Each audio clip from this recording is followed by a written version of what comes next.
Usted lea la escritura, por favor. Primera de Tesalonicenses 5:12. ¿Qué dice ahí, hermano? ¿Ya lo tiene todo?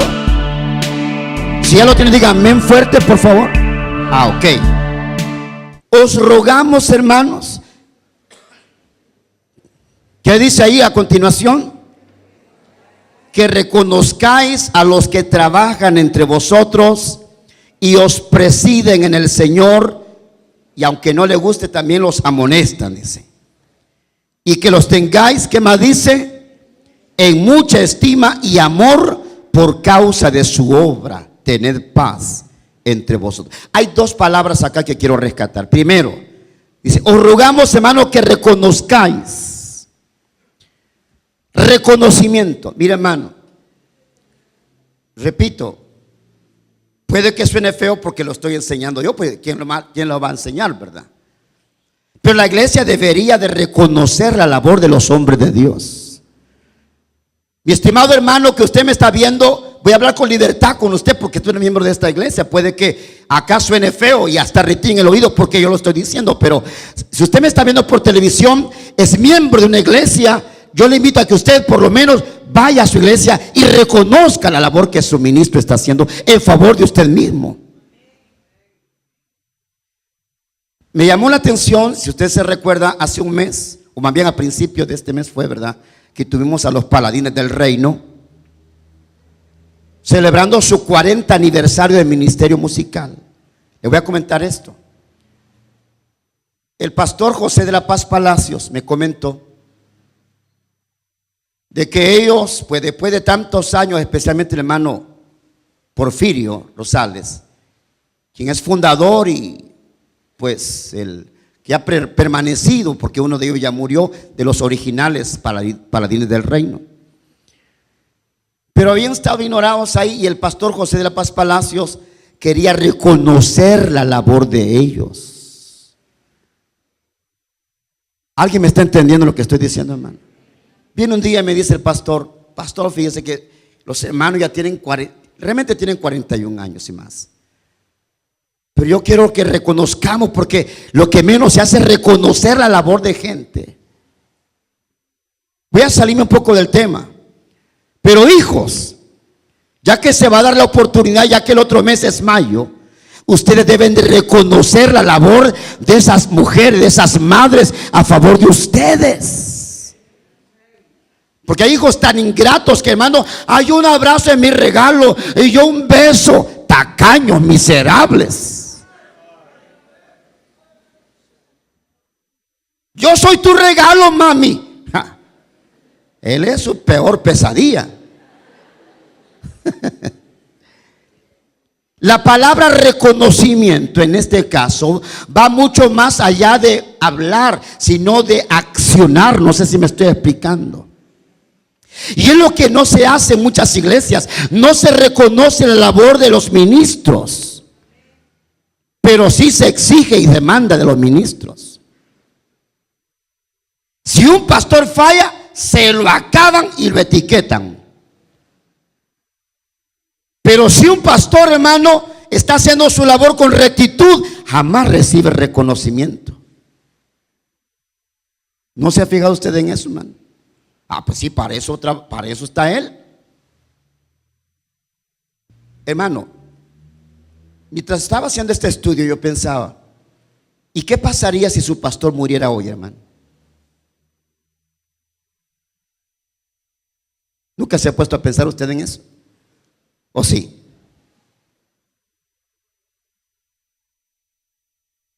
Yo sé que Dios tiene control de todo. ¿Cuántos dicen amén a eso, hermano? Y que el hecho de que el pastor muriera no significaría de que la iglesia desaparecería, para nada, para nada. Pero quieras o no, eso traería, hermano, una pequeña crisis que habría que resolver dentro de la iglesia. Mientras que ahora usted viene a la iglesia, tranquilo, se sienta, sabe que el pastor toda la vida que va a estar descalillándose. Pero lo que no hay es reconocimiento. Y perdone porque no estoy pidiéndole a usted, aunque debería de hacerlo. Perdone que suene feo porque lo estoy diciendo yo. Pero dice acá que hay que reconocer ¿Qué es lo que la gente, qué es lo que las iglesias no hacen? Exigen, demandan, critican, calumnian a los ministros, pero lo que nunca hacen es reconocer su labor. Y luego dice, el verso 13, y que los tengáis, ¿qué dice? En mucha estima. Pero muchos lo que hacen, hermano, lejos de guardar estima hacia los hombres de Dios, es criticarlos, calumniarlos, denigrarlos. Claro, delante de uno, y mire, hermano, aquí yo tengo que poner los pies sobre la tierra en lo que voy a decir. A mí hasta acá nadie me ha ofendido, por lo menos de frente, pero yo sé que dando la vuelta y comienzan los puñales a caer en la espalda. Eso al principio a mí no me preocupaba, pero sí dolía un poco. Hoy ya entendí, hermano, que no es así, porque hermano, quiero decirle que todo el daño que usted me desea a mí, jamás me va a caer a mí, sino le caerá a usted. Porque se aplica la regla de oro. Todo lo que no desees para ti, no lo hagas a los demás. Y lo que desees para ti, hazlo a los demás. Después de dos décadas de ser pastor, ¿cuántos casos yo he visto de gente que ha criticado mi vida, mi esposa, mis hijos?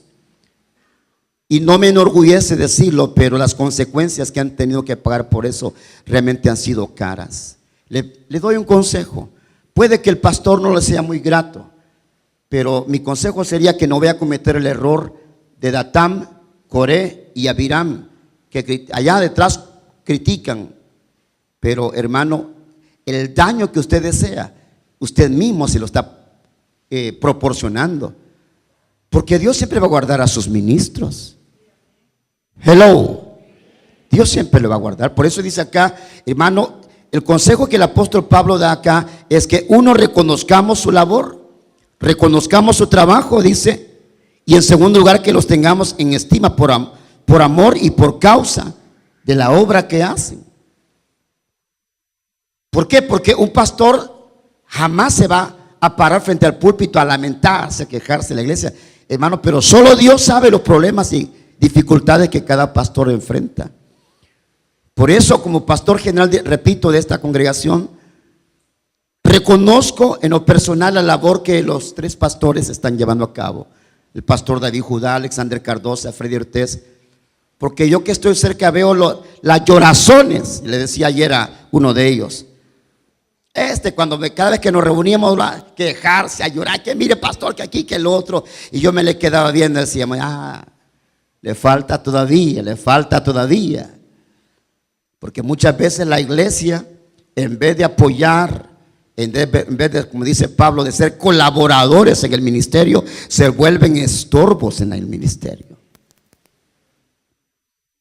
Sin embargo, la recomendación es que los tengamos en estima y que reconozcamos su labor.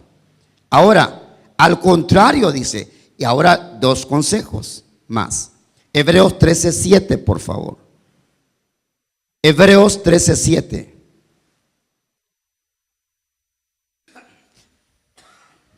Hebreos 13:7. Dice la escritura, y aquí hay algo bien interesante. Dice así la palabra: acordaos de vuestros pastores, que os hablaron la palabra de Dios. Considerad, dice, ¿qué dice ahí, hermano? Cuál haya sido el resultado de su conducta e imitad su fe. Ok, aquí hay algo muy interesante, hermano.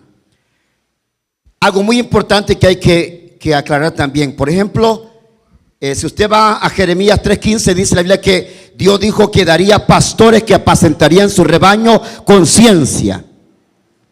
Dios va a dar pastores que apacienten el rebaño con ciencia. Por eso es que, ojo lo que voy a decir a continuación. Por favor, présteme su atención, hermanos. Yo entiendo que también hay una profecía que habla de falsos profetas, de falsos maestros, de falsos pastores. ¿Cuántos están de acuerdo con eso, hermanos? Y que por esa razón hay muchos creyentes, y el mundo ya no se diga, critican la labor ministerial. Yo lo comprendo.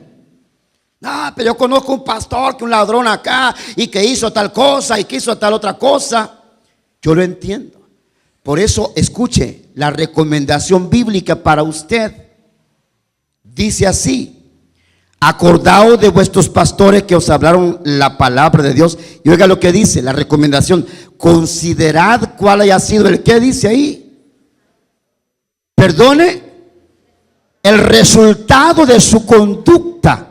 En otras palabras, evalúe, observe. La iglesia tiene que estar, hermano, a la expectativa de la conducta ministerial de los hombres de Dios. Porque tristemente es cierto, hay muchos casos en donde hay hombres de Dios que han dejado en entredicho el nombre del evangelio. Y por eso dice, hay que considerar el resultado de su conducta, su comportamiento, su testimonio. ¿Alguien me está entendiendo, hermano, eso? ¿Por qué? Porque hay que aclarar una vez más de que así como hay, hermano, lo que dice Jeremías, repito, 3:15, de que Dios daría pastores que apacentarían su rebaño con ciencia, conforme al corazón de Dios. También hay farsantes que se meten en la iglesia, y la iglesia lo que tiene que hacer es observar, considerar, hermano, la conducta de los hombres de Dios.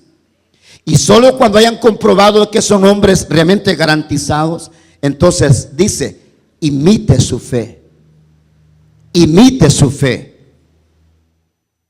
Hello.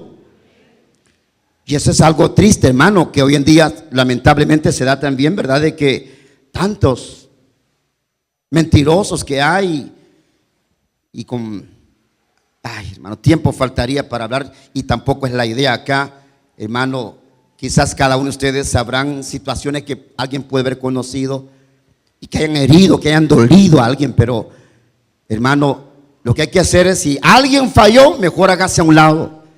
Mejor apártese de eso e imite la conducta y la fe de aquellos ministros que se mantienen íntegros delante de Dios.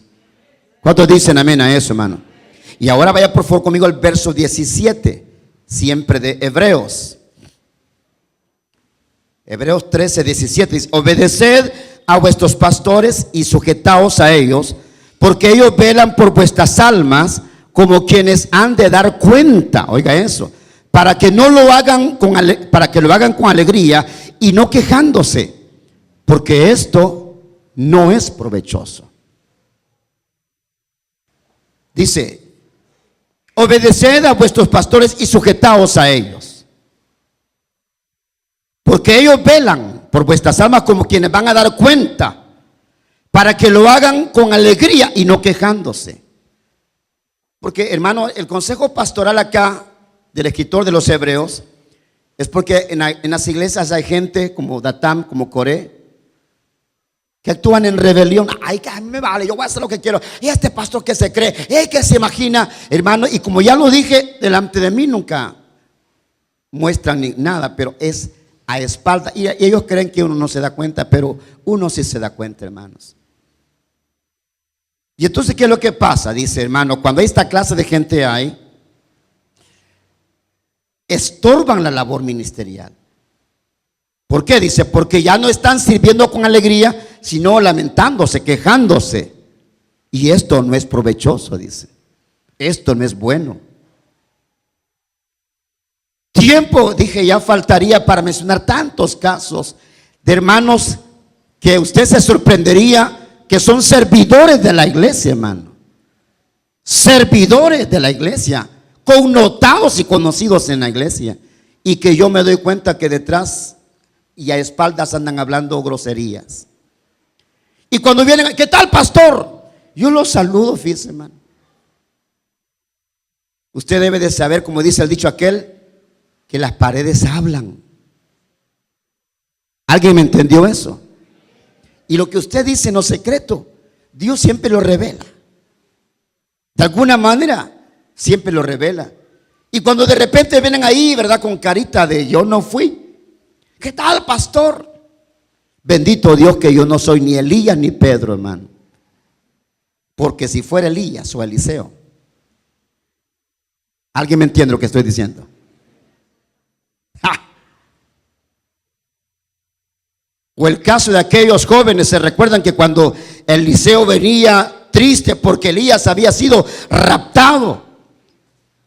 Y luego de que atraviesa el río Jordán, mientras Eliseo venía triste, dice la Biblia que habían unos jóvenes que le gritaban: pelón, viejo pelón. Se lo estoy trayendo al contexto nuestro, ¿verdad? Calvo, pues le decían, ¿verdad? Quizás no tenía mucho pelo. De hecho, no tendría, porque si le estaban diciendo calvo, porque no tenía pelo, ¿verdad? Sube, calvo, viejo pelón.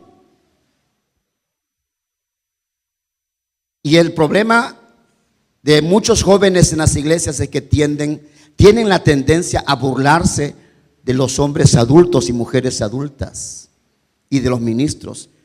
Consejo: no lo haga, porque quién sabe si usted ni siquiera llegue a viejo. Hello. Perdonadme este agravio, como dijo Pablo. Sube, calvo, sube. Y se burlaban de Eliseo. Y usted recuerda lo que sucedió. ¿Qué pasó? Si usted se recuerda. Unos osos salieron por ahí y comenzaron a hacer su fiesta con estos muchachos, hermano, imprudentes. Hay gente que hasta se burla de uno e imita y dice: el pastor, ¿cómo le hace? ¿Cómo le hace el pastor, vos? Así mira. ¿Y cómo predica el pastor? Así mira. Y se burlan. Tenga cuidado. ¿Qué pasó? ¿Se fue el gozo? No, ok. Entonces dice que hay que imitar la fe, hay que examinar la conducta de los hombres de Dios y hay que imitar su fe. Ok, tengo que terminar, hermanos. Por favor, vaya otra vez conmigo a la porción donde comenzamos. 1 Timoteo 5:17. Dice así: los ancianos, ya lo leímos, ¿verdad?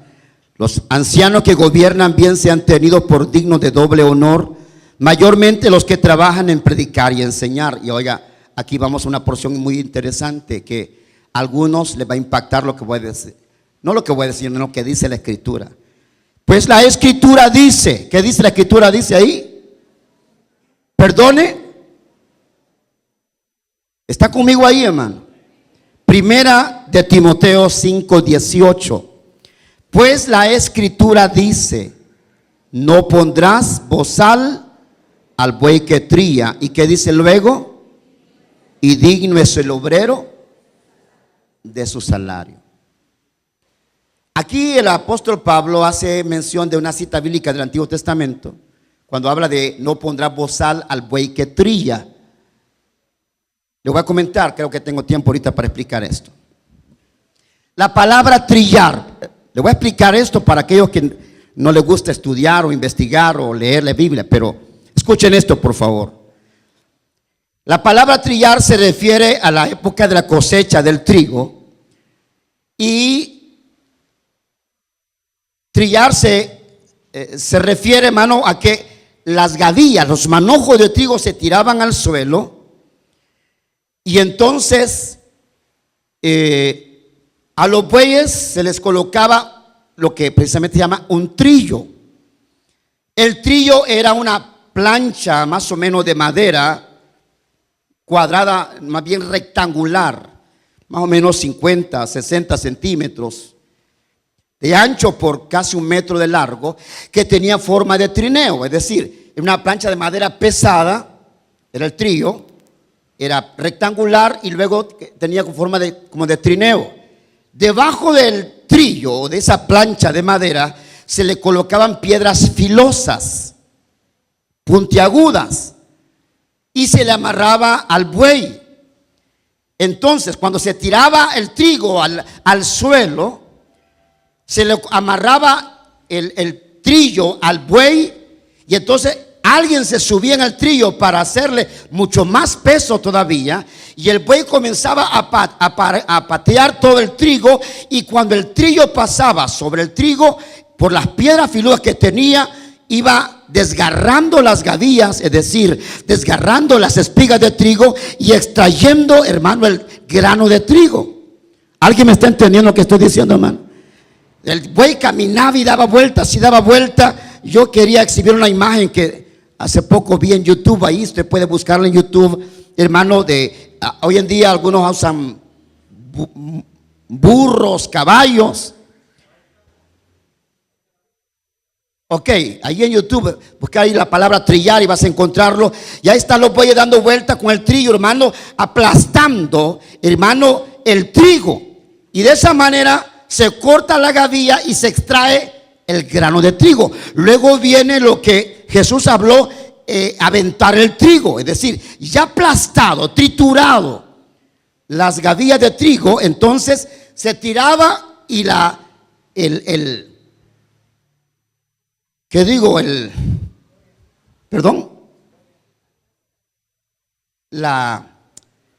hojas, pues, ¿verdad? Cuando se lanzaba, el viento se llevaba y el trigo caía. Pero cuando dice no pondrá bozal al buey que trilla, es porque el buey va a patear y trabajar, dando vueltas, pisoteando el trigo.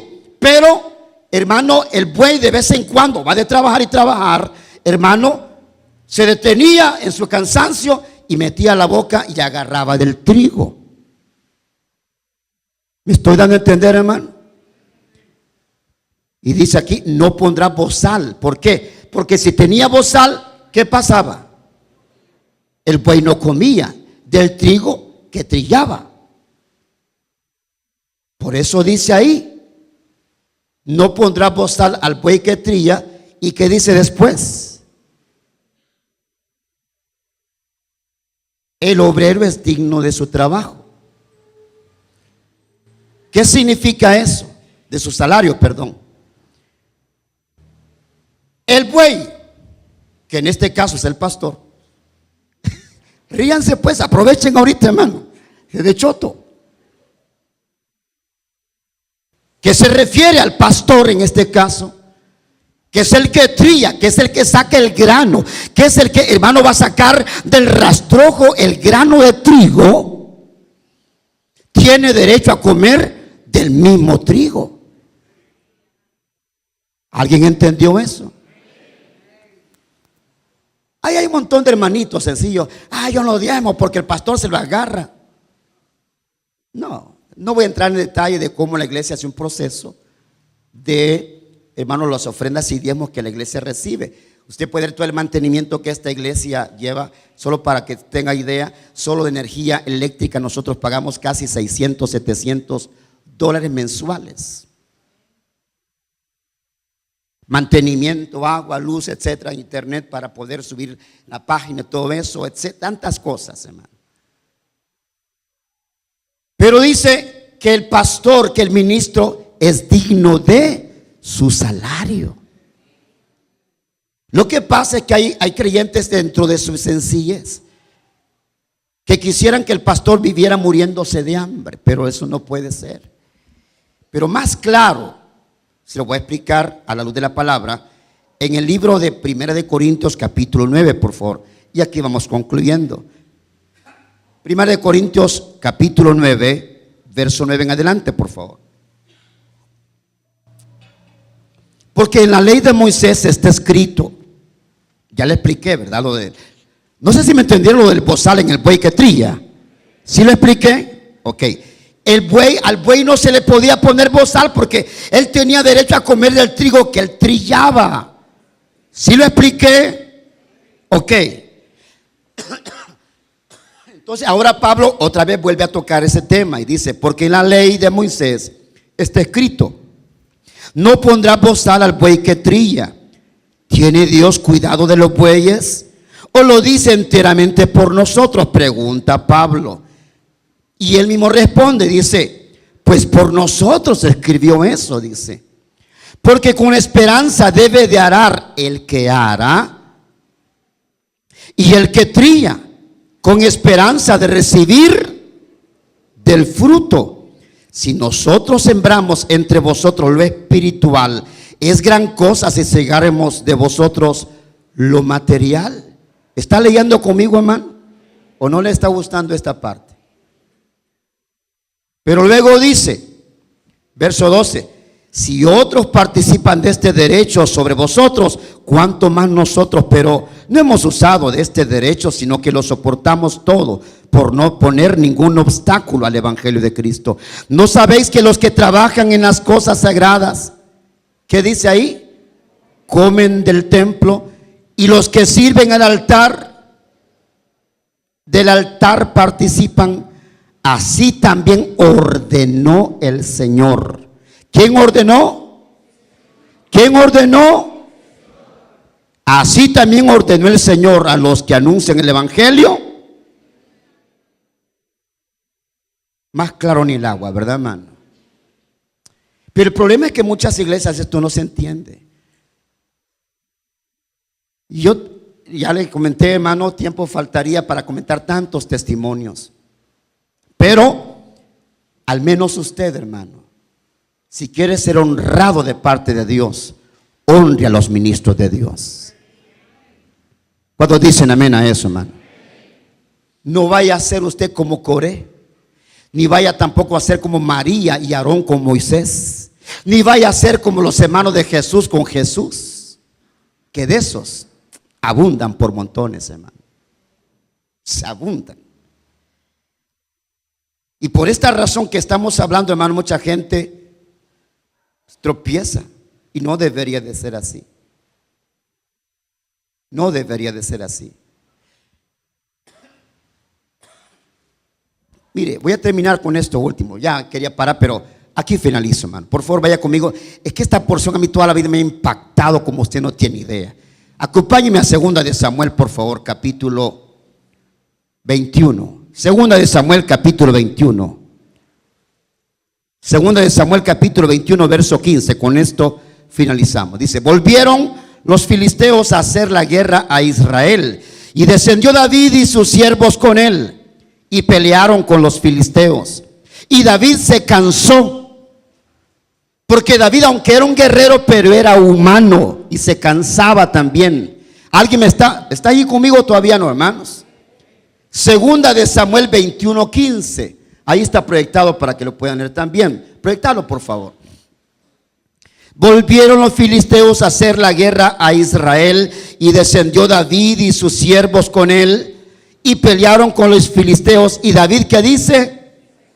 Oigan, hermano, los hombres de Dios se cansan también. No son de hierro, no son supermanes, no son Iron Man, no son hombres de hierro. Se cansan, se estresan, se enferman, tienen problemas personales, lo que usted quiera. David se cansó en esta guerra. Era hombre de carne y hueso, como todos los ministros. Pero oiga lo que dice, verso 16. Eisbi Benov, uno de los descendientes de los gigantes, cuya lanza pesaba 300 ciclos de bronce, y quien estaba ceñido con una espada nueva, trató de matar a David. Es decir, David estaba cansado, David estaba agotado de la guerra. Era un hombre, hermano, común y corriente, que se cansaba en la guerra, en la pelea. Y de repente aparece un anaseo, un gigante parecido a Goliat. Note, dice que su lanza pesaba 300 ciclos de una lanza pesadísima. Y él estaba vestido con una espada nueva y trató de matar a David. Pero dice el verso 17: mas Abisai, hijo de Sarbia, es decir, uno de los generales de David, llegó en su ayuda e hirió al filisteo y lo mató. Ojo, lo que voy a decir a continuación. Usted puede criticar a Pedro porque le cortó la oreja a Malco. ¿Se recuerdan de eso, hermano? ¿De dónde sacó la espada Pedro? O el cuchillo, o lo que usted quiera pensar. La otra pregunta: ¿sabría Jesús que Pedro tenía espada o cuchillo? Seguramente sí. Pero piense en la acción de Pedro. Se le abalanza a la gente, la muchedumbre, al Señor, a su maestro, Y Pedro reaccionó sin pensar dos veces y le voló la oreja a Malco. Carnudo Pedro, malvado Pedro. Pero si usted, hermano, fuera Pedro, le pregunto, ¿hubiera hecho lo mismo? ¿Sí o no? Ay, que se lo lleven, que vea cómo sale él. Yo no tengo ver en ese entierro. ¿Nunca se ha puesto usted a pensar en eso? La reacción de Pedro. Toda la gente encima del maestro, y cuando Pedro mira eso,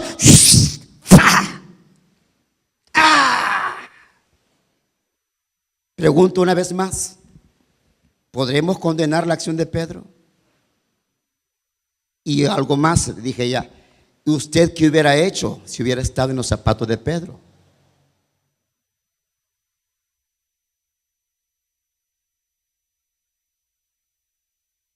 Le voy a decir algo.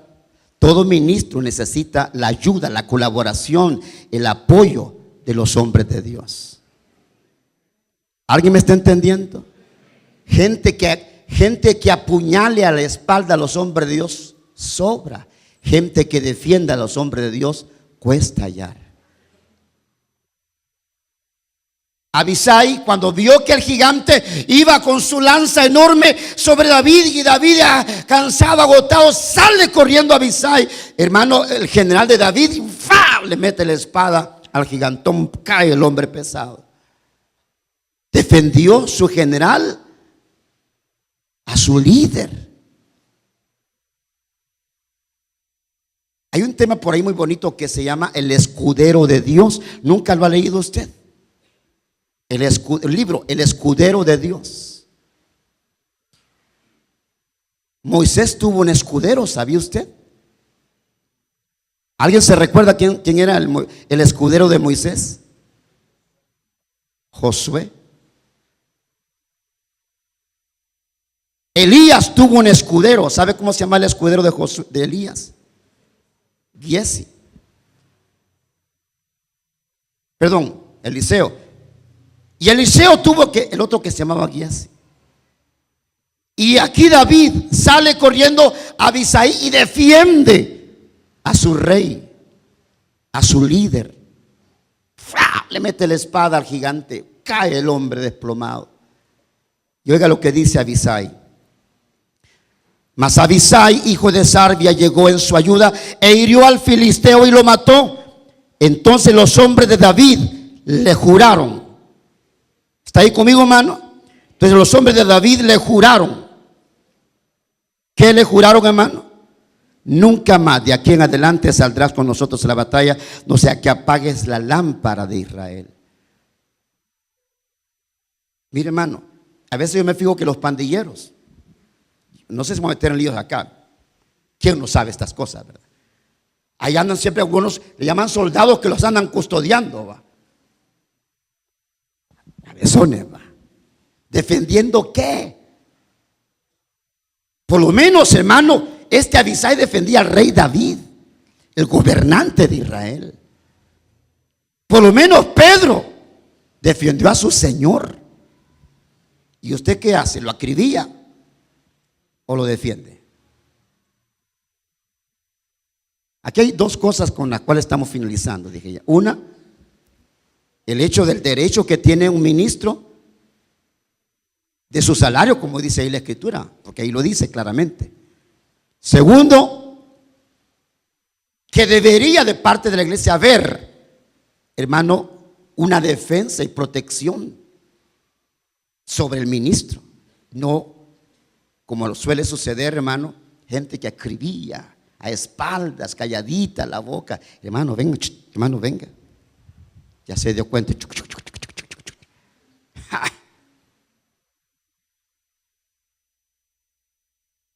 Quiero cerrar entonces. La honra que usted dé a los ministros de Dios, esa honra usted recibirá. Esa misma honra usted recibirá. No lo busque, solo se lo leo. Mateo 10:40 dice: el que a vosotros recibe, a mí me recibe, y el que me recibe a mí, recibe al que me envió, y el que recibe a un profeta por cuanto es profeta, recompensa de profeta recibirá. Y el que recibe a un justo por cuanto es justo, recompensa de justo recibirá. Y el que recibe a un ministro por cuanto es ministro, recompensa de ministro recibirá. Casos abundan en la Biblia de hombres y mujeres que sí lo hicieron, que honraron a sus ministros y Dios los honró a ellos. Y cuando la iglesia aprende a hacer eso, Dios honra también la iglesia. ¿Cuántos dicen amén a eso, hermano? ¿Quiere cerrar sus ojos un momentito en esta noche, hermano? Señor Jesús,